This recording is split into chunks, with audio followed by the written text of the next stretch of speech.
છે, કયા કયા સૂચન છે ને આપનો મેસેજ શું?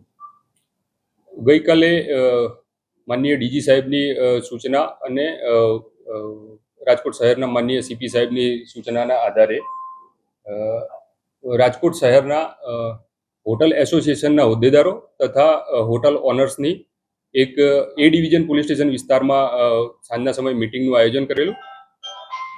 આ મિટિંગની અંદર આવનારા તહેવારના અનુસંધાને હોટલ સંચાલકોએ જે એમના જે રૂલ્સ એન્ડ રેગ્યુલેશન છે એ કઈ રીતે ફોલો કરવા અને કાયદો અને વ્યવસ્થાની પરિસ્થિતિ જાળવવા માટે કેવી રીતે મદદરૂપ થવું એ માટે વિવિધ પ્રકારના સૂચનો કરેલા છે.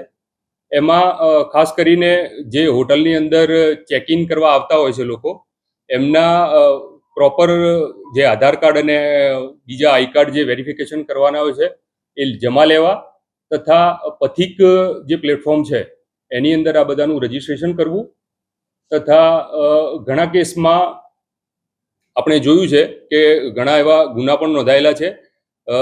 સગીર વયના બાળકીઓ બીજા વ્યક્તિનું કોઈ આઈ કાર્ડ કે આધાર કાર્ડ જે 18 વર્ષથી મોટી ઉંમરના છે એમનું આધાર કાર્ડ આપીને હોટલની અંદર એન્ટ્રી લેતા હોય છે અને ત્યારબાદ કોઈ બીજા બનાવો બને અને એના ભાગરૂપે ગુના પણ નોંધાતા હોય છે.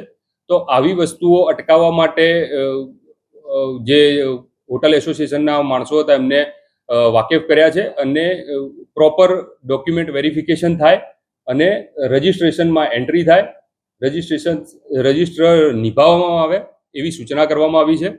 વધુમાં ઘણા હોટલોમાં કેવું હોય છે કે બહારના આઉટ ઓફ સ્ટેશનના કોઈ વ્યક્તિઓ હોય એ સામાન્ય રીતે ટૂંકા સમયગાળા માટે હોટલમાં રોકાણ કરે તો એ આપણને દેખીતી રીતે વ્યાજબી લાગતું હોય છે. પણ જ્યારે આ જ સ્ટેશનના અને ઘણા કેસમાં મેં કીધું એ પ્રમાણે નાની ઉંમરના 18 વર્ષથી નાની ઉંમરના બાળક જે સગીર વયના ઈસમો અને યુવતીઓ હોય છે એ ખોટા દસ્તાવેજો રજૂ કરી અને હોટલમાં એન્ટ્રી ન લે અને કાયદો અને વ્યવસ્થાના જાળવણીમાં પોલીસને મદદરૂપ થાય એ માટે બધાને માહિતગાર કરેલા છે.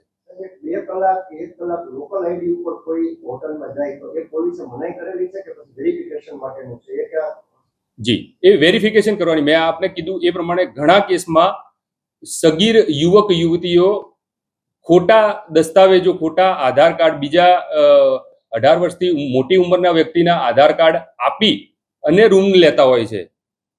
આવા કેસો અટકાવવા માટેની પણ સૂચના કરેલી છે. નહીં, આ નિયમો હોટલ સંચાલકો માટેના રેગ્યુલર રૂલ્સ એન્ડ રેગ્યુલેશન છે અને તહેવારો સાથે રિલેશન નથી, પણ આ તહેવારોમાં કોઈ અણબનાવ ન બને એ માટે એ લોકોને માહિતગાર કરેલા છે. હોર્ડિંગ પણ લાગેલા છે જી જી. તો આવી હોટલોમાં જઈને તપાસ કરશો કે 2 કલાક માટે કે કલાક માટે, ખાસ કરીને મિસયુઝ વિદ્યાર્થીઓનો થતો હોય છે? હા, બિલકુલ બિલકુલ.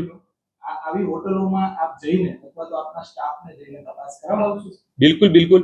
આ બાબતે પણ પોલીસને અમે અમારા તાબાના પોલીસ સ્ટેશન્સને બધાને સૂચના કરેલી છે, જાણ પણ કરેલી છે. પૂરતી સંવેદનશીલતાથી આવનારા સમયમાં કામ કરવામાં આવશે. 18 વર્ષથી ઉપરના હોય જી રહેવાસીઓ માટે શું સૂચન? આ બાબતે કોઈ ગાઈડલાઈન નથી, પણ જે તે હોટલ સંચાલક પોતાની વિવેક બુદ્ધિ વાપરીને આમાં નિર્ણય લેતા હોય છે. જનરલી સામાન્ય રીતે આવી અમુક હોટલો છે એમાં સામાન્ય રીતે ધંધા વર્ષોથી રહી શકે, કાયદાની જોગવાઈ આ બાબતે અમારે તમામ પોલીસ સ્ટેશનને પૂરતી સૂચના પણ થઈ છે અને જરૂરી કાર્યવાહી જરૂર કરવામાં આવશે.